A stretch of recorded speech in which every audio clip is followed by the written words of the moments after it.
Hey, welcome back to the channel. It's me, Brendan, and today I have a guest.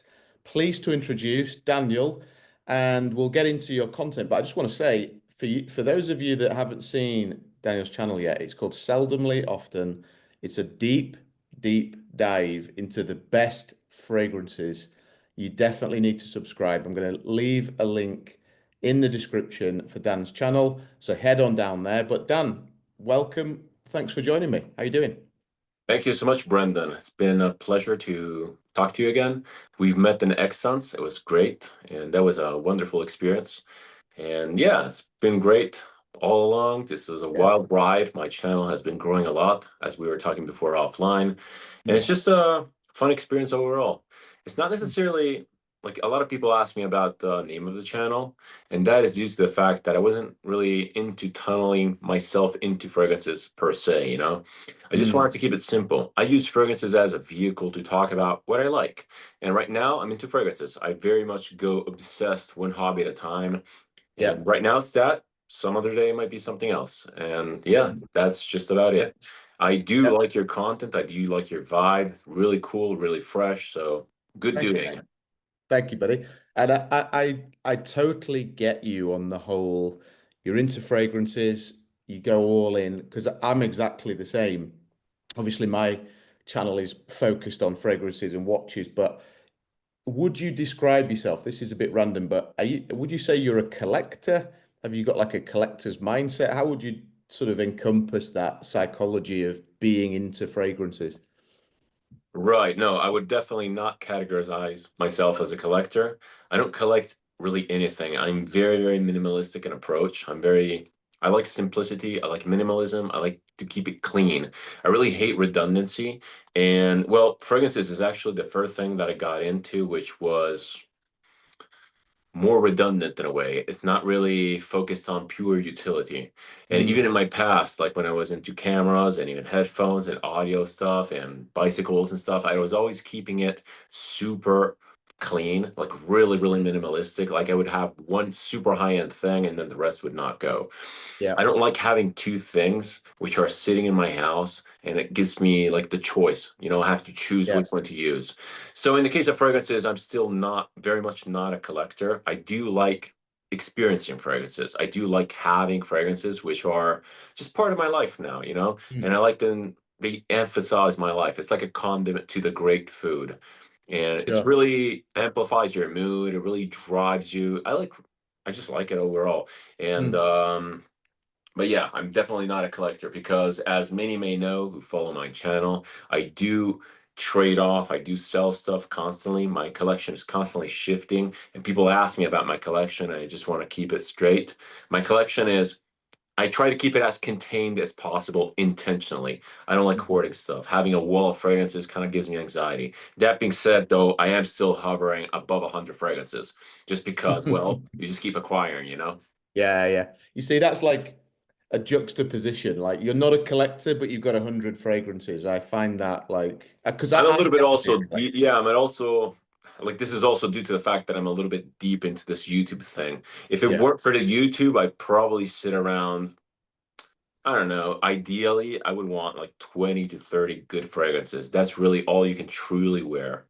yes, yeah, totally agree. And it's like different subject, but it's very much the same with watches. Like you definitely cannot wear 30 watches. Like you literally can't. And there's no point having them sitting in a safety deposit box or something like that and never wearing them. It's the same with fragrances. I want to wear all of them at different times. They've all got their place, haven't they? Yeah, pretty much. I mean, watches, look, I've never got into them because I know it's a dangerous game. It is. I do like watches. I do like mechanical things. Again, as I mentioned, I was into optics and cameras, but not specifically on the technological part. I was into vintage things. Yeah. Specifically, I was also working for the brand Leica, and I was Yes. into Yes. manual Leica cameras and Yeah. lenses, and those are very specific and they resemble watches a lot. Yeah. Yes. And Yeah. And big collectors market as well. yes, yes, yes, absolutely. Various batches, various types of glasses and coatings, everything is very Yeah. specific and there's a lot of nuance. So I was always interested in getting into watches. I actually really want a watch, Mm. except for the fact that, as silly as it sounds, I've been wearing an Apple Watch since the day it came out, and I'm Yeah. so addicted to tracking my stats, my vitals. So Mm. I would have to end up going the Casey Neistat sort of thing, like wearing two Yeah. watches, like Yeah. one Yeah. Yeah. actual Yeah. Yeah. nice watch and keeping a wearable. Yeah. And I would probably go for something a little bit more simple, like a Whoop. I don't know if you ever heard of Yeah. those. Yeah. No. Yeah. Yeah. But then again, it's not the same ecosystem. The stats don't really go Yeah. ahead. So Yeah. I'm You're kind of probably like starting again, aren't you? I'm pretty much locked into this. I just feel like that. Yeah, it's just so good to look at stats and to see trends and Yeah. stuff. And I'm into exercising and keeping fit, and that's really important to me. So when you started out on YouTube then, and you've been going for, I don't know, just over a year or so Just now, over a year. Yeah. done super, super well. What's your vision with it? What are you trying to do with the channel? And what can people expect sort of over the next, say, year coming up with your stuff? Well, I started out YouTube not necessarily to make it a job or anything like that. I was never into that. I don't want to be an influencer. I don't want to transition to this like job or anything like that. I'm Yeah. not into that at all. So much so that I mean, if it was my intention to make it a job, I would definitely not go fragrances. This is a very Yes. niche, very Yeah. specific thing. So yeah, I made it as I created the channel as a project, really. It was like a way to keep myself busy. So Mm. paradoxically, I mean, I used to teach a lot in the past. That was like one of my main professions. And I really like the talking part. I like the talking and explaining. And I taught less and less just because here there's a strong language barrier. I don't really speak Swiss German. I live in Mm. Switzerland, by the way, for whoever is not knowing. Mm. I don't really speak Swiss German, so I do still teach in Italian, occasionally in Yeah. English, but Mm. it's getting more and more rare. So I needed to get that fix about talking, like that fix that I get from talking to people, or rather talking to a camera, talking about stuff. And I'm very passionate. I just like talking about my things, the things that I like.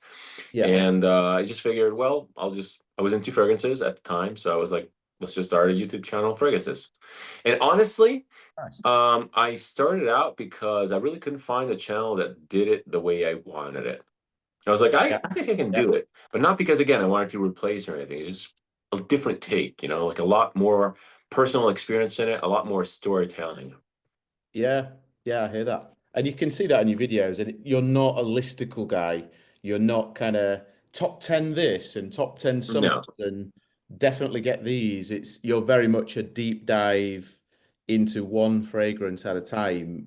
But you're right, you don't see that. And it's probably because they don't the lists get the views, don't they? The lists get the Mm, clicks, but you're doing you'd be just as surprised. You'd be surprised.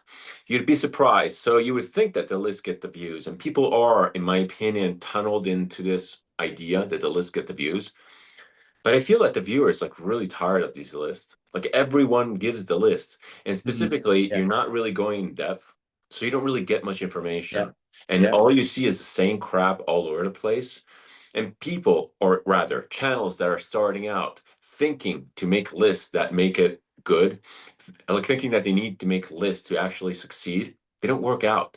So, the reality is that you really need to focus on what you like to do and have a new take on it, have a new take on the genre. So for me, it's not necessarily specific single reviews. It's about going in depth into the meaning and the communication of perfumery. Yeah, I love that. No, it's great. Well, we'll get into some of that in a little bit, but with 100 fragrances in your collection at this point, I'm not a big sort of, I'm not a big I don't know if you can have like a favorite fragrance or I think there's times and there's favorites now versus later and so on. So what are you kind of reaching for at the moment in spring, summer? You live in Switzerland, you live at altitude, but what are you really enjoying at this point? Give us two or three examples or fragrance. Yeah. So as you said, talking about your favorite is very, very difficult. I heard you talk about watches, and I think in your last interview, someone asked you about your favorite, and you were like, "It's kind of like naming my favorite child. It's Yeah, impossible." So yeah, it is kind of like that. I did put out a top 10 of my favorite fragrances ever video. That was mostly a celebratory video for 10,000 subscribers. In any case. my favorites, the stuff that I reach for, varies a lot throughout seasons. And I Yeah, really want to kind of like encourage the vibe of what's going on. And right now, we are kind of like in spring here. It's very, yeah, it can be still cold. Like the other day, it was raining and it was like 5 degrees Celsius, which is rough. It's rough for this time of the year. So yeah. I'm kind of like I'm just projecting myself to spring and summer. So I am definitely reaching for more Mm. spring and fresh scents in general. Not too fresh. I like dense scents. I like things that have a lot of presence and body, but they do definitely lean a little bit more fun, a little bit more sunny.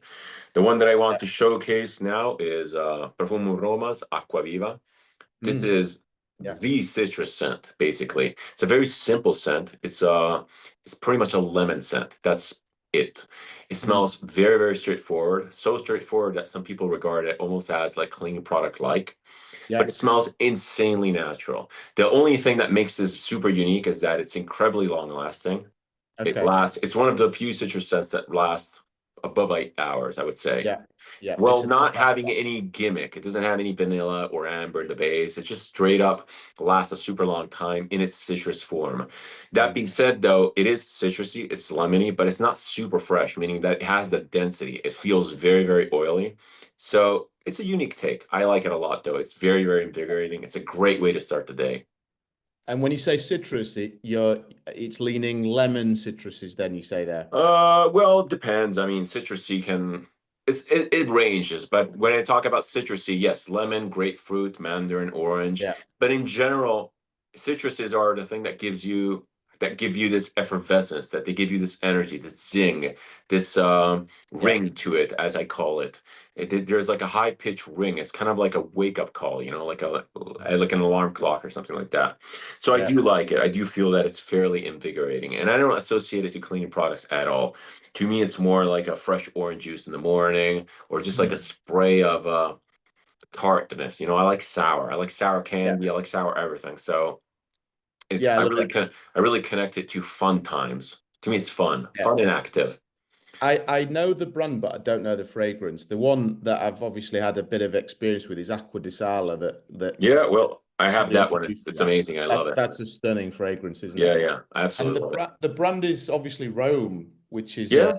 a lovely, lovely part of the world as well. Yes. I Nice mean, I'm fragrance. originally from Rome, and Yeah, I'm originally from Rome. I grew up there. I lived there for 30 years. nice. And Great city.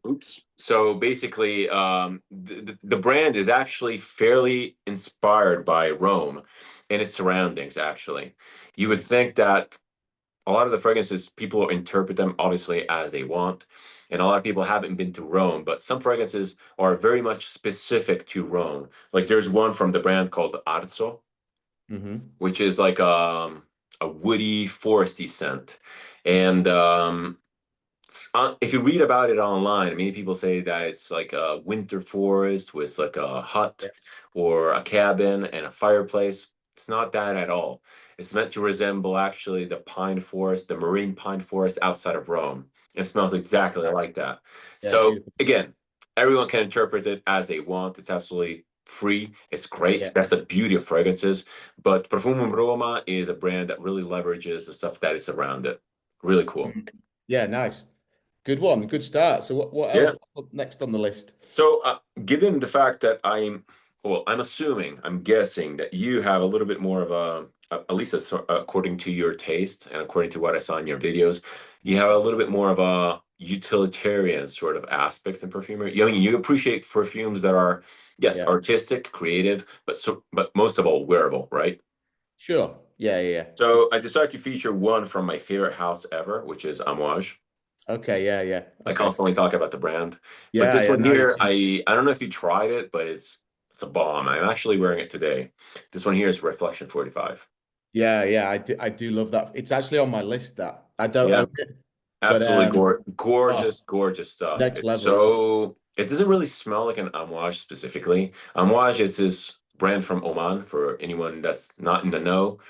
And they have very Oriental, Middle Eastern smelling fragrances. They're Yeah. very dense, they're very Dense. incensey, they're very spicy. This one here is a little bit of a different fragrance. It's very popular because I think it's a little bit more appealing and more easy to wear, but Mm, it smells rich, it smells mm, opulent, it smells deep while still being fresh and clean. You come across as extremely professional, extremely mm. well put together. This is a definitely this scent is definitely more mature leaning, in my opinion. You come across as just like a very well put together guy, and it's Mm. just so elegant. At the same time, though, you can pretty much wear it on like with jeans and a t-shirt. It's really Yeah. great. And the notes, well, the notes. I don't really like talking about notes, but what you get from the fragrance is a lot of like white florals, and Hmm. you get Yeah. this underlying muskiness and woodiness. Really, really great. It definitely goes dense. There's also the normal reflection. This one here is the X-ray version, and the normal one is a lot fresher, a lot more airy. But it's a stunner, and it has also a lot. It has a lot of density. It has a lot of fine nuances. There's even a little bit of a slight, you could say, funky animalic note in the bottom, which gives it Yeah. a little bit more interest. Really, really amazing. I really like this, and I don't know, it's something that I really haven't picked up in a while, but recently I've been reaching for it because it's really different. It's really nice. I like it a lot. I love that. It's definitely on my list. Yeah, And it's wearable to your point. You could wear that 4 seasons of the year, couldn't you? absolutely, And you absolutely. could wear it in the day or in the evening for dinner or something. It's definitely a very versatile scent, isn't it? It has a perfect density to it. It lasts a long time. It's not overwhelming. It has a perfect projection. It's not like room filling. It's not Yeah. bombastic. It's very gentlemanlike, very, very elegant. I really like it. The only thing with that one is you have to save up your pocket money, don't you, for It's like super few months. expensive. I'm not gonna lie. I'm not gonna lie. It's really expensive. This one here retails for about 500 bucks. It's like Yeah. rough. It's a rough purchase. Is it worth it? It really depends. Objectively, I feel that Amouage, despite the high prices, they do offer pretty good bang for buck. Mm. Meaning that they like the fragrances last a super long time. Yeah. You don't need many sprays. Yeah. And obviously, they're also available at discounters. So there's that. Yeah. And if you get this for, let's say, 250-ish, which is not Yeah. too far from something like Roja Parfums No, and not stuff at like all. that, Yeah. Yeah. Yeah. it Yeah. will last you a long time. I mean, this thing, I've had it for 2 years. It's basically full. And I do wear it Yeah. occasionally, you know? Yeah. Like, if you have a lot of fragrances, this will last you a long time. I think that the depth of it, I almost get almost like a sort of petrolly like note in that bass, and you talk about that animal. Yeah, There's a depth to yeah, it. yeah, it It's does. so different from not the X-ray version, the normal version, isn't Yeah, it? yeah, definitely different. Yes, I like this a Mm. lot. It has that oily, it feels oily, it smells That's oily. the one, yeah. Really Yeah. interesting. Yeah. Yeah. Let's just take a tangent. I saw in one of your videos you mentioned something about cost of fragrances. I want to say you might have had a Frederick Malle at the time, but as a question, what's your thoughts on costs of fragrances? Is there a price you think that's just not appropriate for it, this at the end of the day? This is a fragrance, or are you open to any type of number for fragrances? So obviously, well, personally, I mean, I have a limited budget, you know, it's like not unlimited. So I I am put off by certain prices. Do I think that there should be a price tag limit? Not necessarily, no. Yeah, Um, First of all, value and price is very subjective.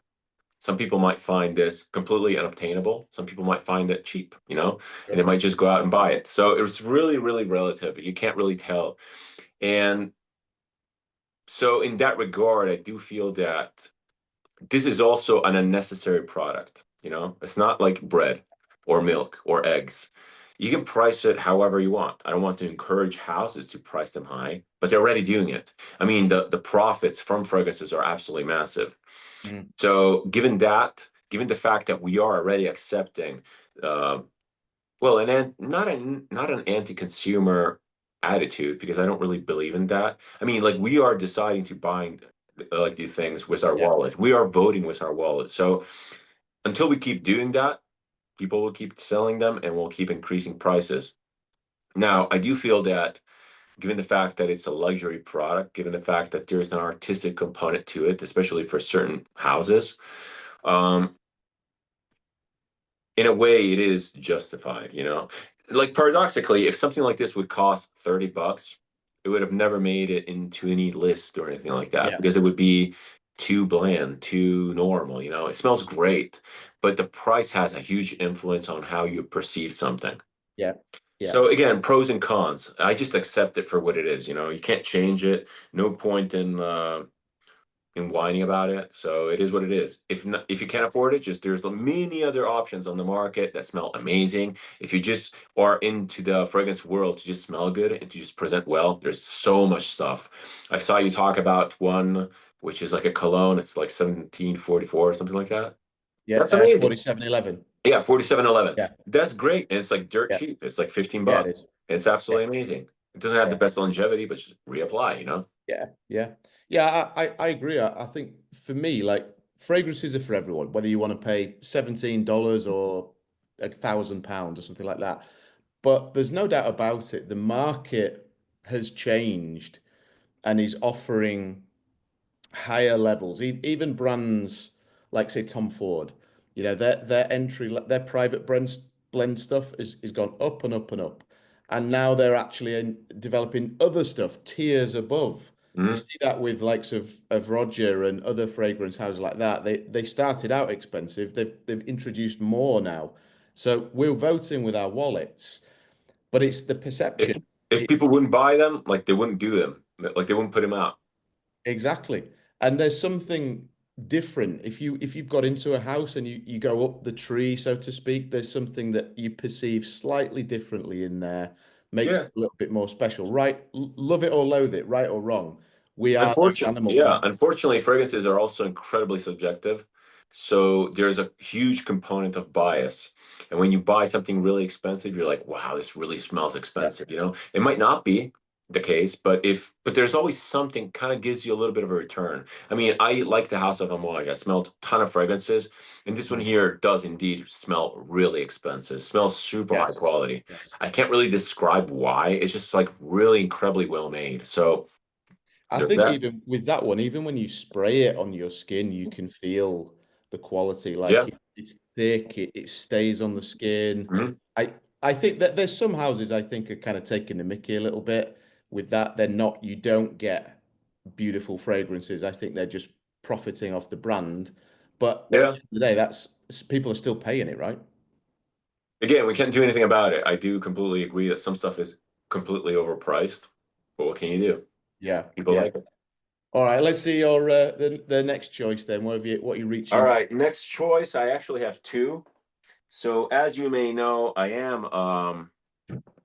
I brought two fairly accessible, two, well, not accessible, acceptable choices that are not necessarily mass appealing because they do smell different, but they are likable. And Yeah. my two other choices, one is from another one of my favorite houses ever, which Mm. is a very strange fragrance, but I've been wearing it a lot, so I just wanted to showcase it. And this one here is Sloth by the House of Zoologists. Ah, I yes. love Zoologists. This to me represents the beauty of fragrances, the exploratory aspect, the experimental aspect. It's just so fun. And fragrances can be and can get really boring and not necessarily boring, but just like overly serious. And Yes. zoologist brings a lot of fun factor into this hobby. It's amazing. I just Yeah. love the house. I love everything that they stand for. This one here specifically, it's a strange fragrance. It's by a Thai perfumer called Prim Lomros, and he's amazing.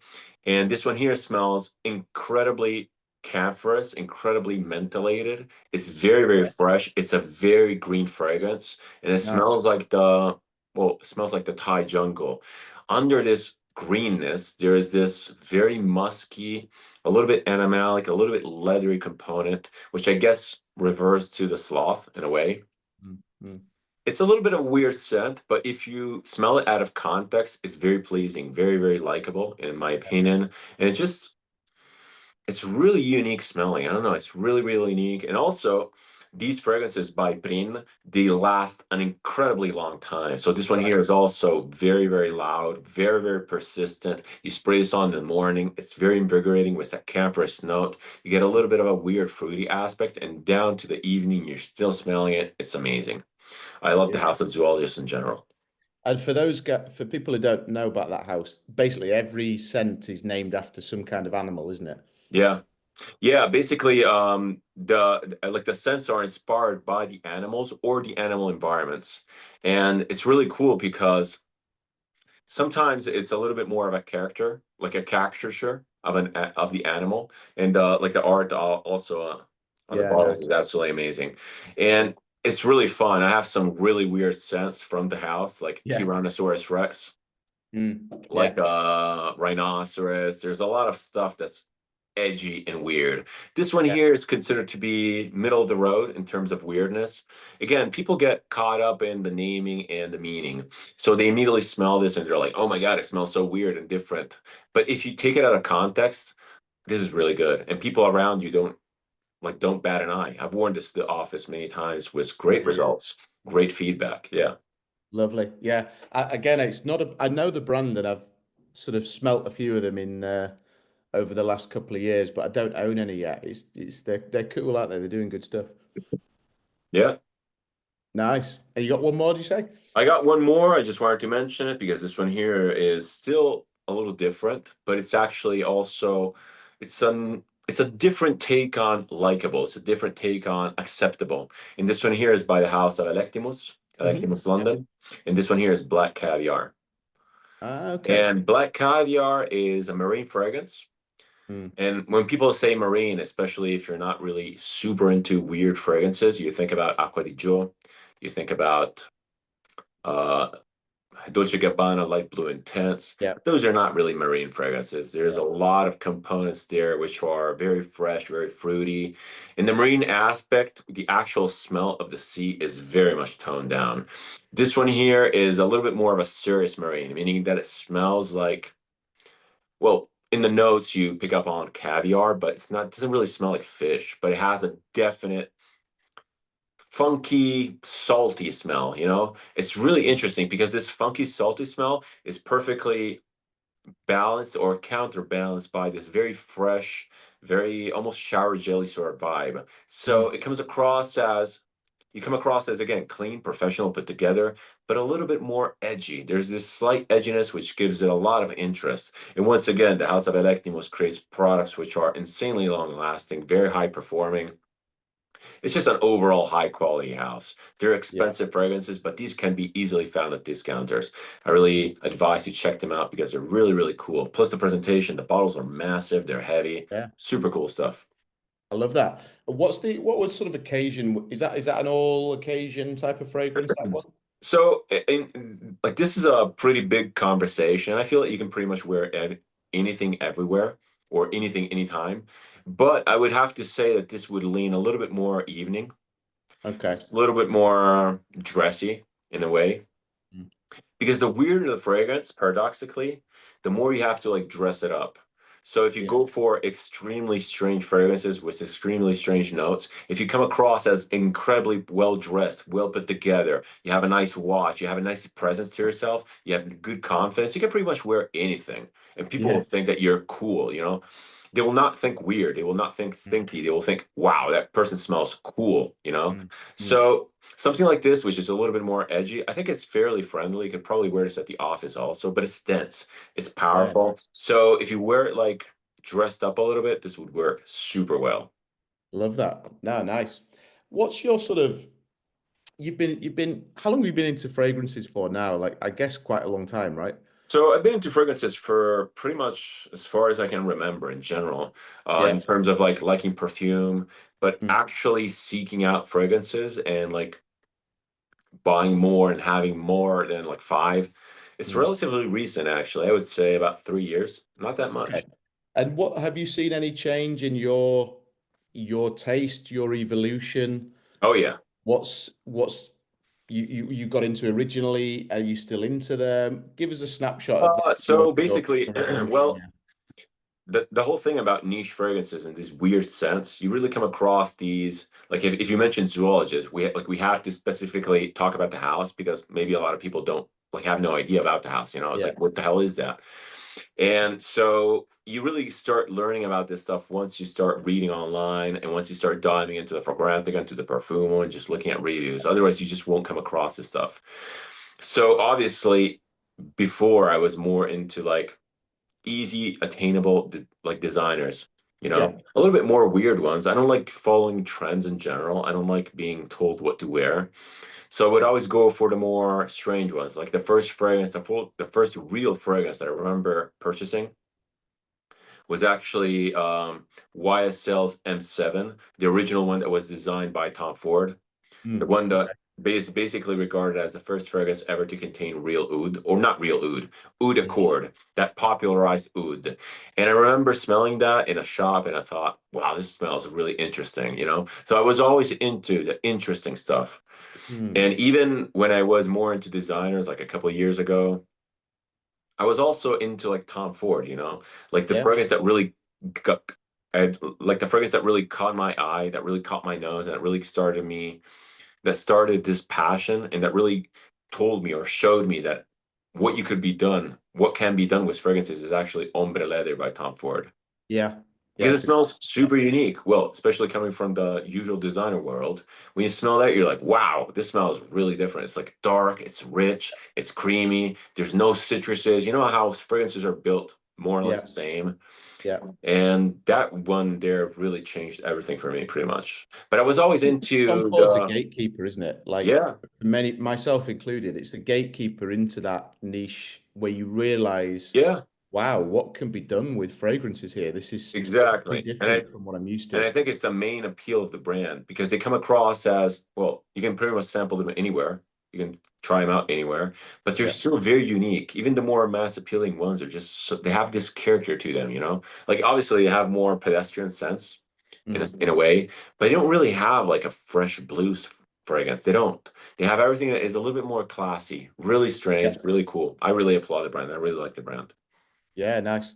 And then you've obviously got much more concentrated and inspired by more of the niche artistic over the last Yeah, and the more years you then. smell, the more you're like, oh, I wonder what's more intense in this. What's different, you know? Yeah. And I like to pursue stuff based on perfumers actually, and by intentionality. So I don't necessarily go for recommendations. Obviously, everyone starts out like that. You watch a couple videos and you're like, oh, cool. Apparently, this is interesting, so I'll check it out. Hmm. But at a certain point, you start developing your own taste, you know? Yeah. And you So just you like, follow more, or you get inspired by said perfumer and you want to dig deeper into their fragrances then. yeah. Well, I mean, I sample a ton of stuff, and when you sample something that really strikes you, you're like, who made this? Yeah. Why did they make it? What else did they make? So I Yeah. usually go for that, or a brand, or the perfumer, or Yeah. yeah, I'm not necessarily bouncing around looking for the mass appealing thing. I don't really care about that anymore. I have the Yeah. fragrances that work for me in like a more utilitarian setting, the more wearable setting. So I don't need a fragrance to be mass appealing or compliment getting or whatever. I don't need, I have those. If I want to do that, I have those. I'm more into the exploratory side of things right now. Yeah, sure. Yeah, I love that. I see I'm getting there. Like there's definitely a utilitarian element for me, but when I spend time with fragrances that I would describe as more on the niche artistic than just say niche or mass appealing designer, it's a nice healthy challenge. And then you draw out one or two that you think, okay, yeah, I'm going down that path just that little bit further now, whether it's the house, whether it's the perfumer or just simply the fragrance, you know? Mhm. Yeah, totally. I totally understand that. But I think that it's also a matter of like genetics in a way. Some people are very prone to explore like the boundaries of what is possible in a specific genre, you know, and some Mm. other ones just keep it safe, and not because they're less creative or less inspired. They just want to like explore the fine nuances.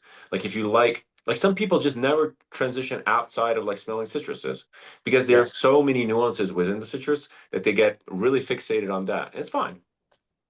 And I guess some people place a certain value on fragrances. Like Yeah, they might be really into it, but it's still a fragrance. And other people go much further into that because they get more of an obsession, let's call it that, a healthy obsession, I think I would. yeah, And that's fine too, right? yeah, absolutely. So what's your thoughts on niche fragrance industry where we're seeing so many brands launch and existing brands go higher, go more.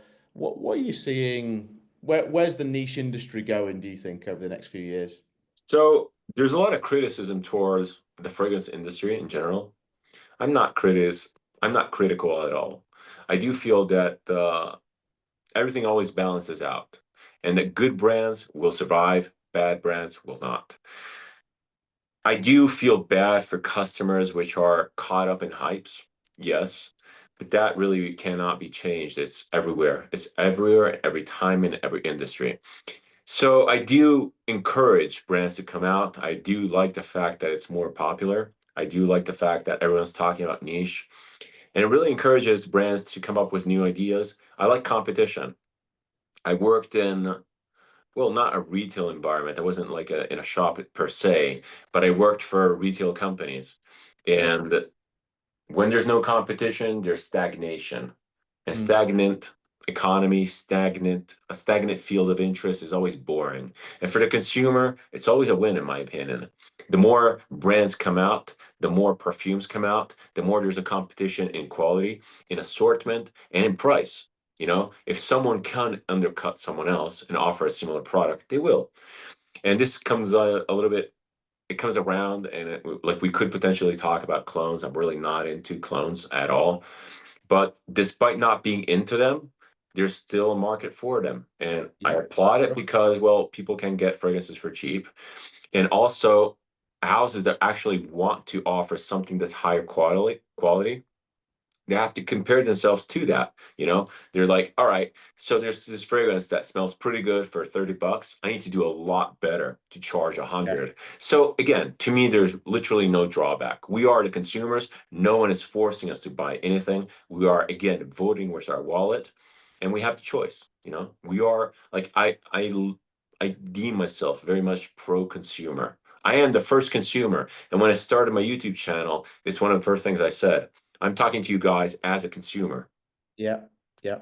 Yeah. I get it. And I think the growth of this industry wouldn't be there if the demand wasn't there. You know, like Exactly. yes, marketing matters, and there has been a growth, and they've proactively grown, but it's working. More and more people are into fragrances. You know, you seen. I actually saw you'll be familiar with this. I saw an interview with Roger Dove, and he was talking about the largest sector of their audience now is sub 30-year-old men, and lots of them are teenagers as well. You know, Absolutely. young people, TikTok and those trends bringing in people that want to spend lots of money on fragrances, but nothing wrong with that, right? They'd spend it Yeah. on something else, wouldn't they? Spend it on computer games and Yeah, exactly. But as we're recording, so yesterday I put out a video where I have a section. I have not a section. I have a format called fragrance speed dating where I go through like a discovery set. Mm. And as we speak, yesterday a video of mine came out, which was me sampling the house of Aaron Terrence Hughes. Yeah, yeah. So you posted And that video got a lot of criticism. Well, not per se. It's always positive. I barely get any criticism ever. But that. the thing is that it's a house which is very polarizing, and a lot of people hate the house for being too commercial and just like really bland, really synthetic, and really cheap smelling. Well, first of all, don't buy it if you don't like it. That's as simple as that. But also, I need to applaud Aaron Terrence Hughes for making a product and being successful at that because he targeted the right audience. And he targeted those early teenagers. He Mm. targeted the people which are transitioning out of designers, the early niche adopters.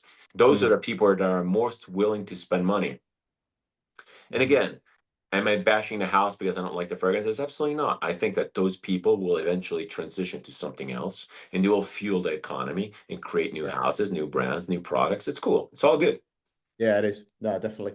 Well, we could talk all evening on that sort of stuff, Yeah. but we've got bits and bobs to get on with. So I'll just say thank you very much for your time. Really appreciate it. Great to chat. And let's make sure we do this one again sometime. Absolutely my pleasure. Great chatting. As you said, this is a massive conversation. We could talk forever. So yeah, next time. Let's do that. Let's do that. And make sure, guys, if you're watching, you subscribe to Daniel's channel. I'll leave the link in the description, but essentially it's at Seldomly Often. Yeah. And yeah, you'll get loads of really good stuff, really in-depth content, and just, have fun with fragrances. That's what it's all about. Thanks so much, Thanks Brendan. again, Dan. Cheers.